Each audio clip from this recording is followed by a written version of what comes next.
I have Evelyn Rysdyk with me to do a talk on Reweaving Your World Foundation. And Evelyn's well known. She has several books. She's offering a fire journey video as a gift.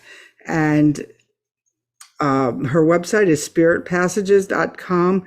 And she's a master. So I'm just going to step aside and let her take over. Sounds good. Thanks, Renee. So hello, everybody. Let's take a breath since we've been diddling with technology. Let's all take a breath wherever you are. Enliven your body, sharpen your mind with a nice big breath. Breath is one of the ways we're connected to everything. So we live in a time that's fairly harrowing, I have to say.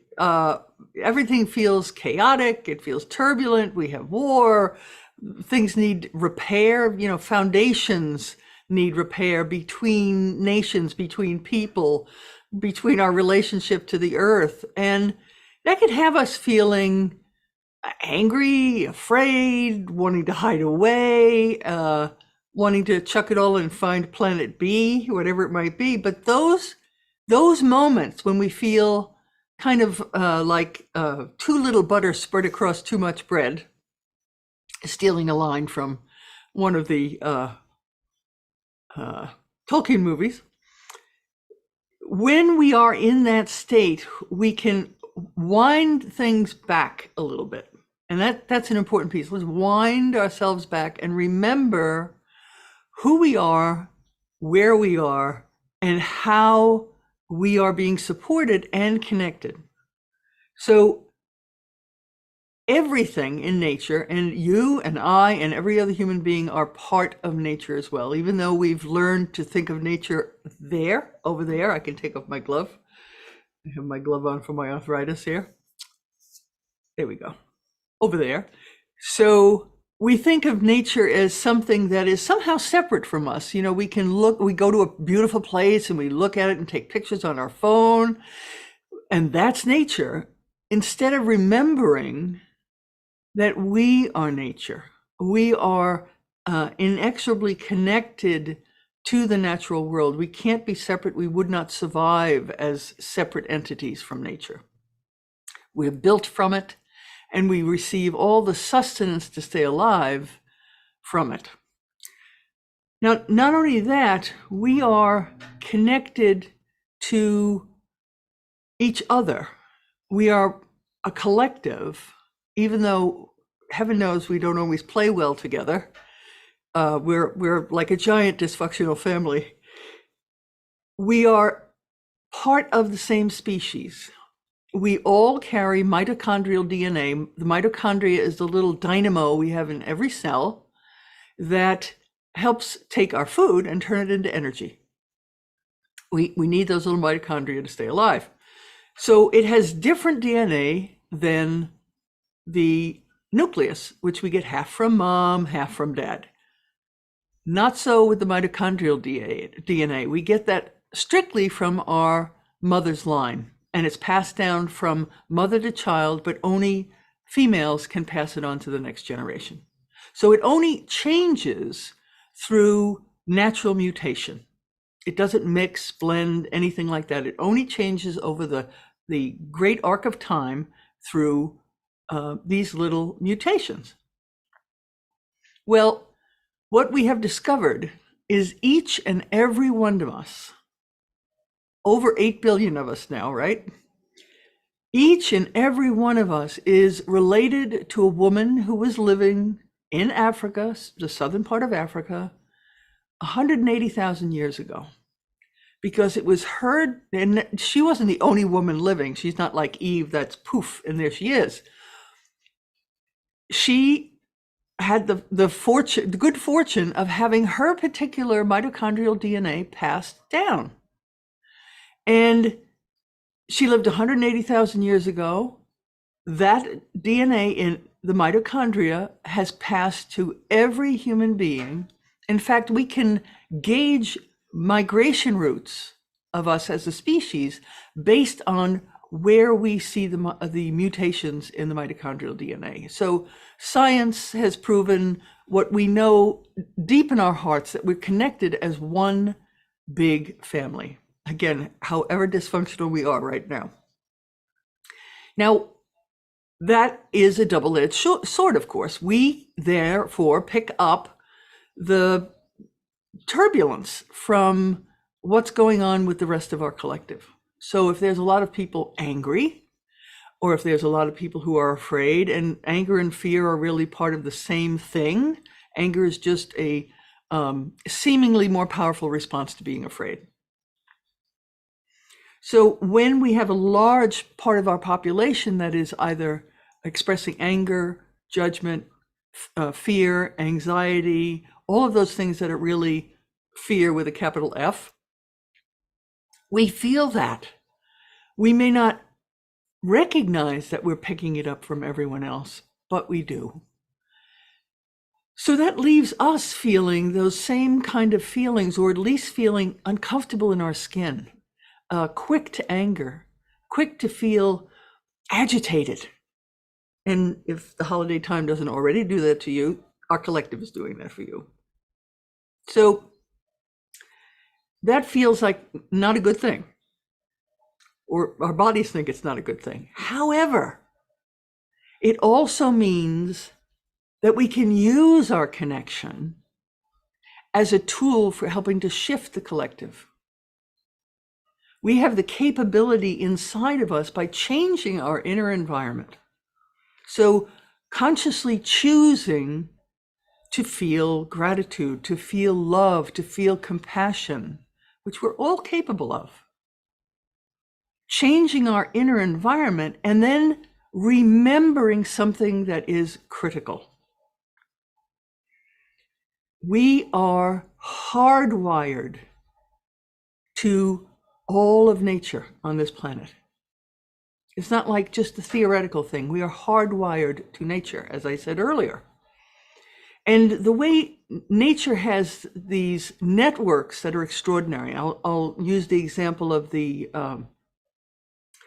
mycorrhizal net that is the fungal net in a forest. And anywhere there's healthy soil, you will find that fungal net.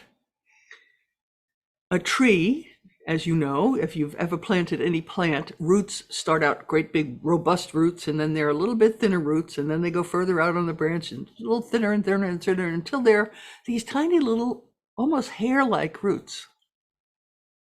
And that's how a plant gathers moisture from the soil, some nutrients from the soil, and brings them into the tree as part of what it needs to create, by eating sunlight and breathing in our exhalations and mixing that with water and creating sugar. It creates hydrocarbons, part of which it uses to build its body, and the rest of it saves for making leaves or needles. So this process from these tiny little hairs is assisted by fungal network. They also have very tiny threads, and what they do is they take that tiny thread from a plant and connect themselves to it. And then they reach as far as they can in their network to gather water and nutrients that they can also make more bioavailable for the plant, and transport that to the root of the plant or tree and help it to live. In return, the plant or tree gives the fungal network some sugar, shares some of the sugar it makes through photosynthesis, and gives it to the fungal network. And so what I like to think, because of the way we are built, if you think about the way our blood vessels are structured, big ones that go the smaller ones that go to smaller to the tiny little capillaries that you might have a little nick on your finger and they bleed, or your nervous system, your spinal column and your brain, and then there's all of these nerves that come off. They're either sensory nerves or motor nerves, and they get finer and finer and finer until they're the ones that tell you you've got an owie when you cut your finger. that same kind of branching you see in the structure of a tree, in that fungal network under the soil, in the way rivers branch. It is repeated over and over and over in nature to remind us that we have a pivotal role in transforming our collective. But we don't have to, if we're not physically able to go on a big march somewhere, and they're happening all over the world at this point, we may not be able to afford to donate to a cause that is dear to our hearts, but we can, within the environment that we have right here, this part of nature that we all carry this parcel of nature around, through that marvelous vessel, we have the capability of being like those threads that make the tree grow stronger, or those threads that takes the water to the ocean, or those threads that become the fine nerves at the end of our fingertips that go, oh, that's too hot for me to touch. We can be that vital. And as part of that, we can remember, and I'm using that word with a big hyphen in it, remember, as opposed to being dismembered. Those of us who have forgotten our connection to nature have been dismembered from the support that we can receive from it. We're not disconnected completely, as like pulling the plug on life support, because we're still here in nature. But when we disconnect ourselves, we lose the perspective of our own importance as a part of nature. Now, you may not think of yourself as important, but every single member of every single species, whether it be animal or plant or a fungus or a lichen, is critical to the way the biozone works. So on some level, you have the same value as the most majestic tree you've ever seen, as a beautiful elephant walking on the veldt in Africa, on whatever part of nature that you hold to be dear to you. You are as important as that, because you're part of one organism. It's like saying this cell over here on my finger is just not as important as the rest. How can that be? If that cell malfunctioned and I was unaware of it, I might lose my hand. If that turned into a cancer. So that cell is just as important as all the rest. And you as a cell in the body of Mother Earth, because even though we're on it, we're in it. We move through the atmosphere like whales swimming through the ocean. When we move our arms, we're creating these waves through the air. Currents that twirl as we move our hand. So we're in the body of the earth, being held by her, being nurtured by her, and part of this vast kind of interconnectedness that it's hard for us to hold in our minds, even in our hearts. We lose sight that we're not alone. We lose sight that we are not relatives with one another, that we are all cousins, basically. Some of us are a little more distant cousins than others, but we are all one family.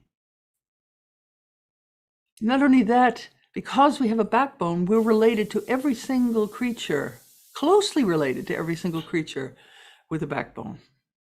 And if we go back even further, we have a common ancestor to sea urchins and starfish.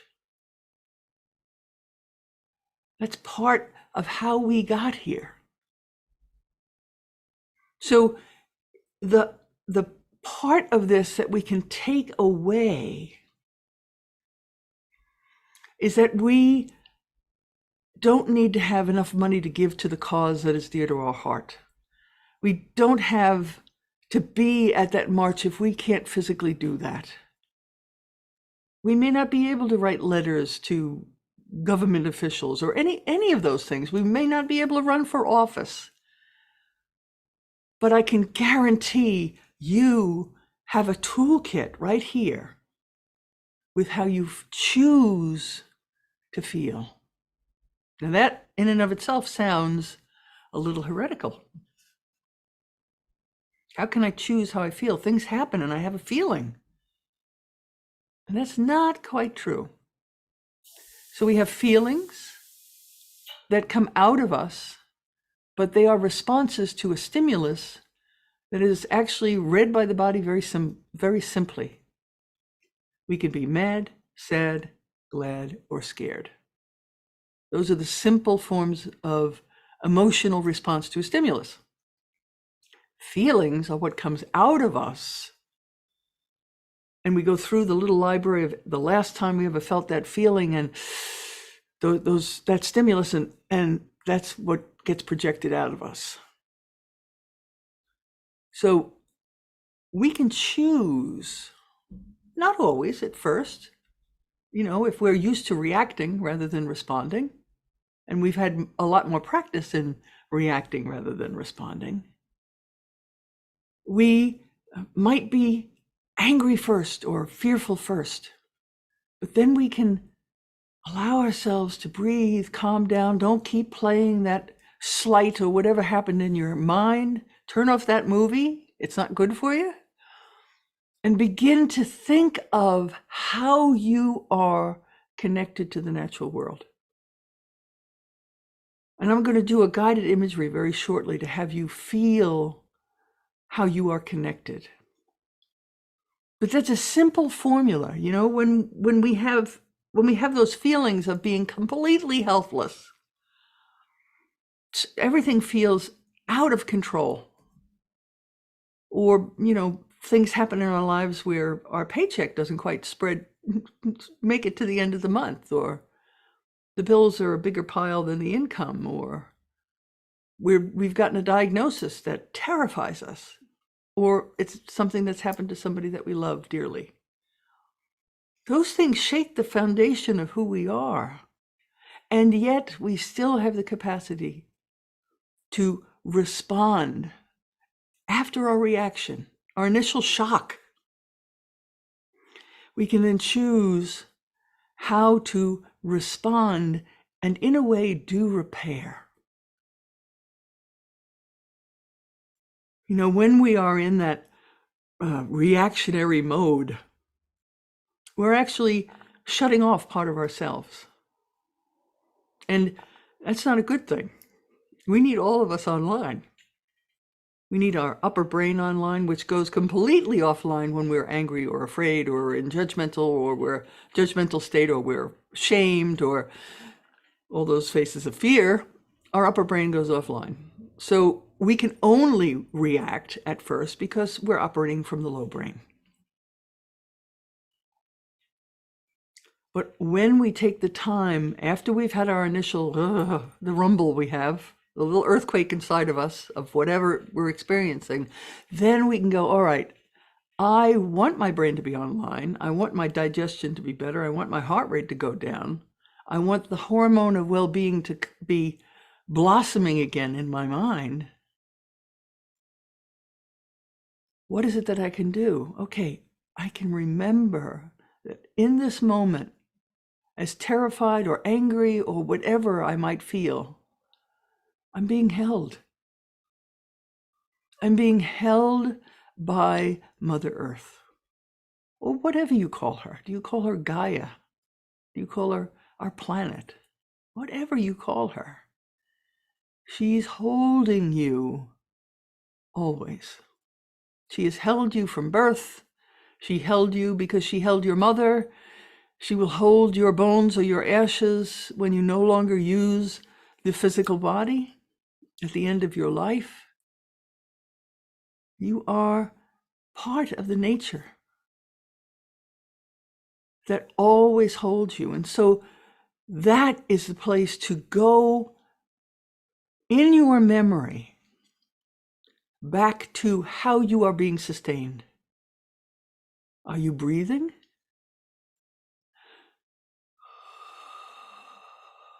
You're breathing in gases that have been endlessly recycled here. Endlessly recycled. Imagine that you're breathing in all the history of all the life in this world. And think of all the strength that provides. Think about breathing in the megafauna from the Ice Age, or trees that were so enormously tall before we came along and learned to cut them down.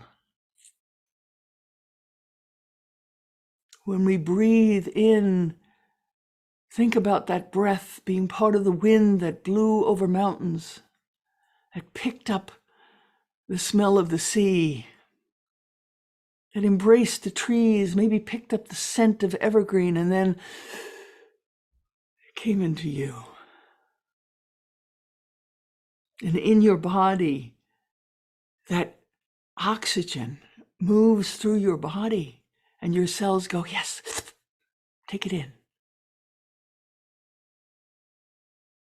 And you think about when you grab your cup of tea or your cup of coffee or simply water and you drink.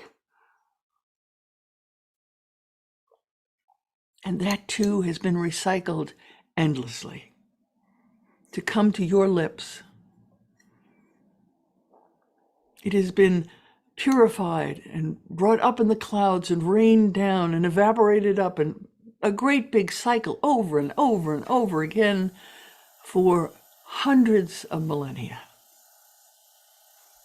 And then you take it in into a body who has almost the same ratio of water in it as the planet does as a whole. And how sweet that is when you're thirsty, or it's cold and you have your favorite tea. And you start to think that every part of you has connections that you have maybe never thought of. When you think about the fact that you're distantly related to a sea urchin, a thing with spikes that lives at the bottom of the ocean, this little creature that can move those spikes, you think, how is that possible? How could I possibly be related to that being? And yet you are, because you share an ancestor. And you're related to every animal with a backbone, including the fish. You are related to all the mammals, because they are part of the family that we're a part of. And so we're related to the bears and the mice and the elephants and the giraffes and all the different mammals. Your dog, your cat. They're distant cousins, but nonetheless, you're related to them. And so let's do something together to remember that interconnected woven net, like that fungal network, like our own branching nervous system, like the branches of rivers, like the branches of trees that hold us. That hold us. So get comfortable. If you have anything that rings, buzzes, honks, gives you notification, turn it off for a while. It's okay. It's okay to turn it off. Because those things pull you out of yourself sometimes. Yes, they're fun. It's a good way to keep up with friends. But sometimes we need to have space just for us. And so get comfortable where you are, in your chair, or maybe you're lying down. If you're driving, please pull over. And because I've been talking for a while, let's take a breath again together.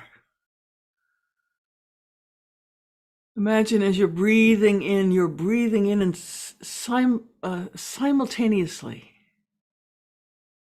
You're breathing in simultaneously with all the people that are tuned in. And since shamanic practitioners work outside of time, you are also breathing in unison with those people that may look at this recording days from now. So allow yourself to feel that connection. You're all breathing that same atmosphere that has been recycled and cleaned and recycled again over and over and over again. And you're giving that gift to every one of your cells. And all of your other cousin humans breathe in that same air. Now feel yourself settling more into where you're seated.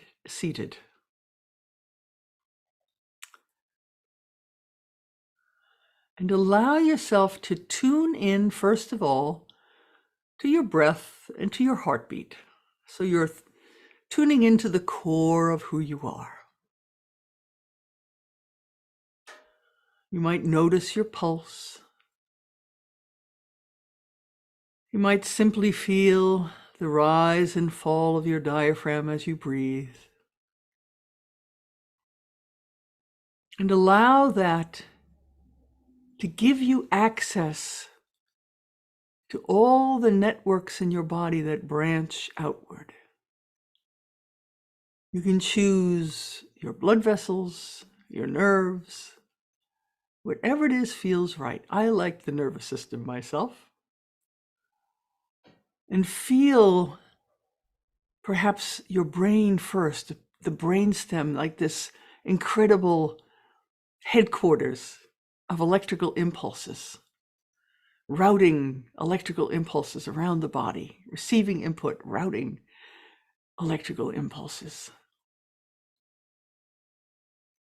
And follow that down into your spinal column, and then allow yourself to feel it branch out to the very edges of your skin, as if your awareness is at the very tips of those nerves now.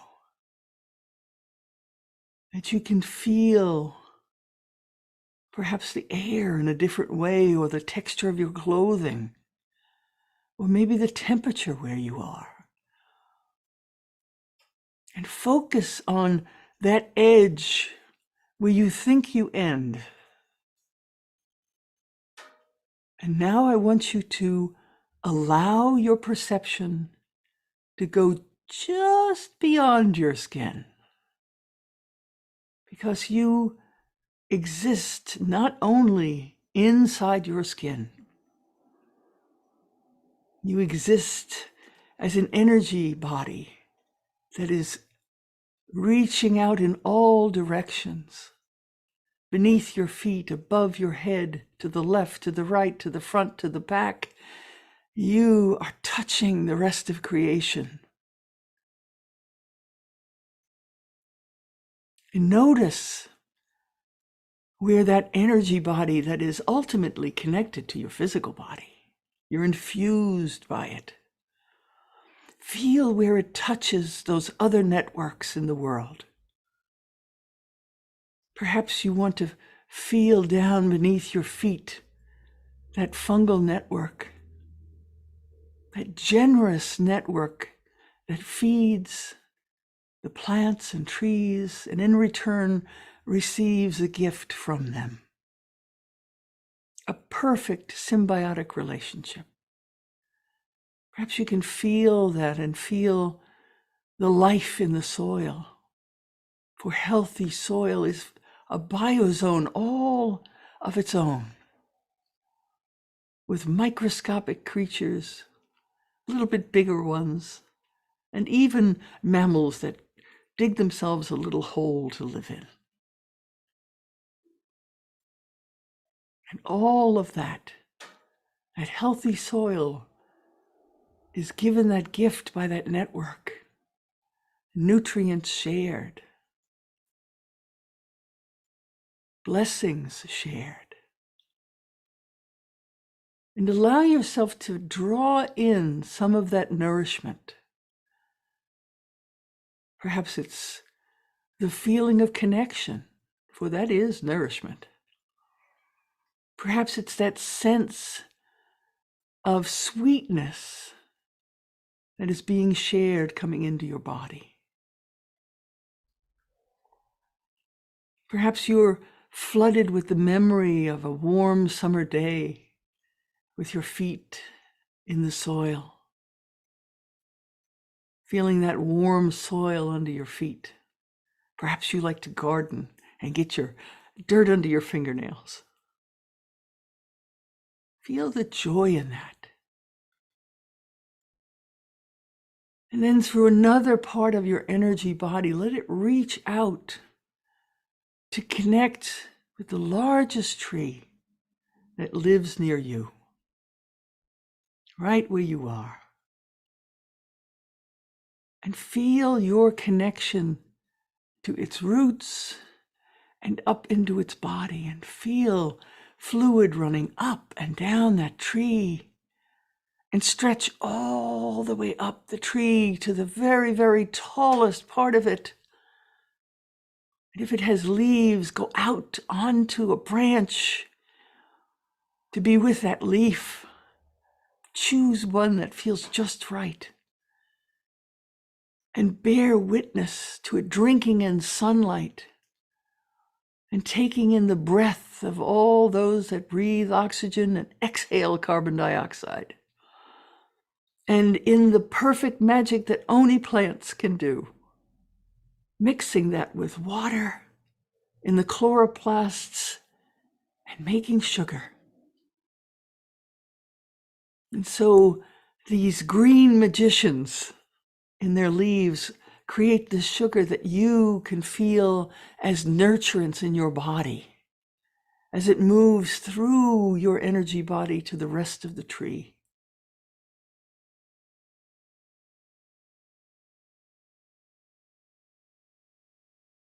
And now let yourself stretch out to the air itself. This envelope all around our world. The breath of your ancestors is in it. The breath of all the animals' ancestors and the plants' ancestors are in it. And feel your energy body enfolded by that atmosphere. And feel yourself held, perhaps lifted, tossed about like leaves in the wind, and a child part of you giggling at being able to fly.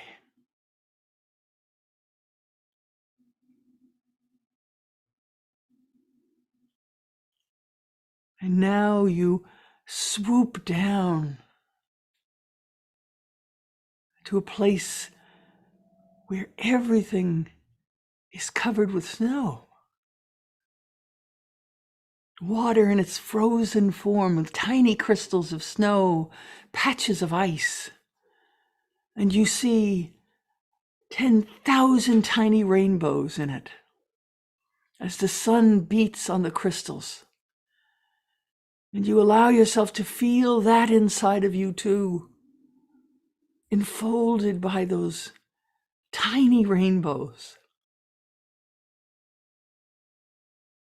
And you remember all the cells in your body, those tiny, amazing machines in every part of your body, with their mitochondria that connects you to every other human being on the planet. And you feel kinship, even with the crystals of snow and ice. And you look up, and the sky is that amazing blue that at the very, very top of the sky, when you look straight up, is this vivid blue that you only see on the perfect clear day. And you see how it looks like it embraces you too. Because from way up there, it goes down all around you, beyond the horizon, enfolding you, tucking you in as it tucks in all life, every stone, every mountain, every river, every tree, from the smallest life form to the largest. We are tucked in at night when we can see through that atmosphere all the stars, those points of light like the little rainbows in the snow. And we are surrounded by a cosmos that holds our world. And so we are part of that as well. Every star we see is part of us. Yes, we know our local star the best, the sun that we celebrate, will be more and more present in our lives for the next 6 months. If you're here in the Northern Hemisphere, and if you're in the Southern Hemisphere, you begin the process of having shorter days. But the cycle continues over and over and over. And around us, beyond our atmosphere, the stars shine. And what do they shine? They shine creativity. They shine a kind of love that creativity is. All of those ancient stars that exploded and gave us the elements that our planet's made of, that you and I are made of, that everything that we know and love is made of. And this is what we recall when we feel as though nothing is going right. This is what we have to remember inside of ourselves. That we're never, ever alone. That we're enfolded as part of nature. That the animals and the plants and the trees are like our siblings in many ways. All part of this one magical place. And nature loves each one of us the same. For we are part of this incredible, interconnected biosphere. And when we remember that, we will have less of a need to try to take a piece of it for ourselves, or to harm another part of it, intentionally or otherwise. For we recognize that we would be harming ourselves, damaging the fabric that nurtures us and the people we love, and the animals we love, and the places we love. And we know that's not right. And so this is what to hold on to in your life. As you gently bringing your attention back to the present moment, hold that you are enfolded. And remember that every day, in whatever way makes sense to you. Think about your breath, or drink a glass of water with intent to connect with all the rain and the rivers and the lakes and the ponds and the ocean itself, the clouds. When you're drinking water, you're drinking that entire process that brings the water to you. And recall some of what you felt today.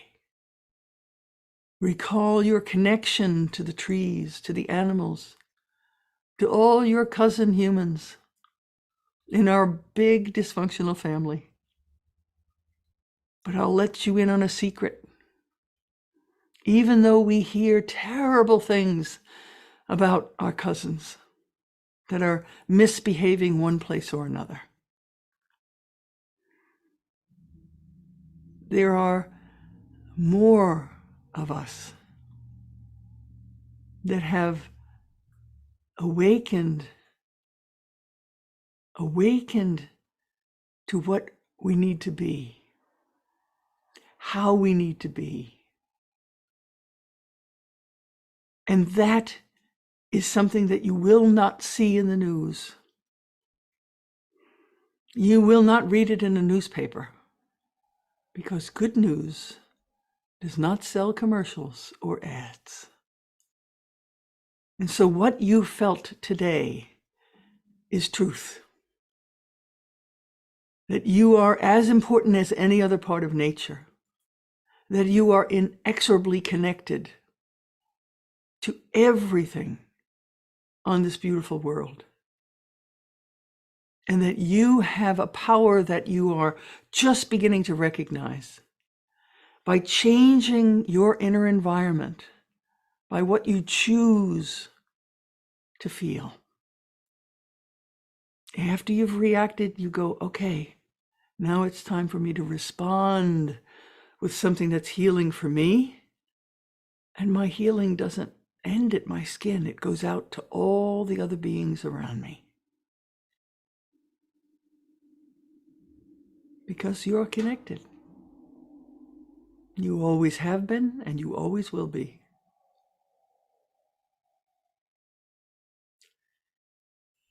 So, cousins, share this with as many people as you can. We're in the time of gatherings. And imagine sharing this with someone else, someone you care about, someone that you just want to share something cool with.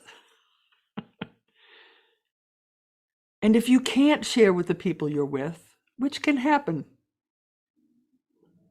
then make that change inside of yourself. If you find yourself feeling lonely at a family gathering or a gathering of friends because they don't think quite like you do that magic inside of you that we just did.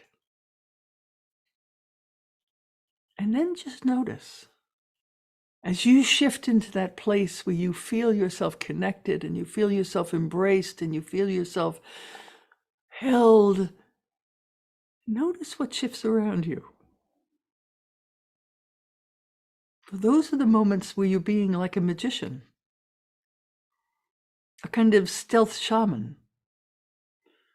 You're changing the atmosphere in which those people are in because they're connected to you. And as you're changing your inner environment and remembering all the ways you're embraced and nurtured and cared for, it's contagious. And so you can be part of making that change in that moment. It will benefit you, first of all, because you will not be feeling helpless. You will not be feeling angry or left out or lonely. You will change your inner environment. But you will also change your external environment. And I find it to be a kind of delicious, kind of subversive act. To be willing to use the feelings that bring health and well-being and put your upper brain online and get your body in its optimal state of function, and then be giving it away to everyone else around you simply by practicing it inside of yourself. So, play with this with a light hand as we step through this doorway into our next half of the year. Do get the video that I've offered for you. It is flickering fire as well as drumming. So those of you who are have issues with hearing will still have the same stimulus for being able to journey. And if nothing else, it will feel good for you. So thank you for joining us, and have a wonderful end of this calendar year. That was beautiful. We resonate on a lot of issues, and what a nice remembrance. So thank you very much for being here with us today. And everyone, check out her gifts and her books and her courses, and we will see you at the fire. Thank you, Renee.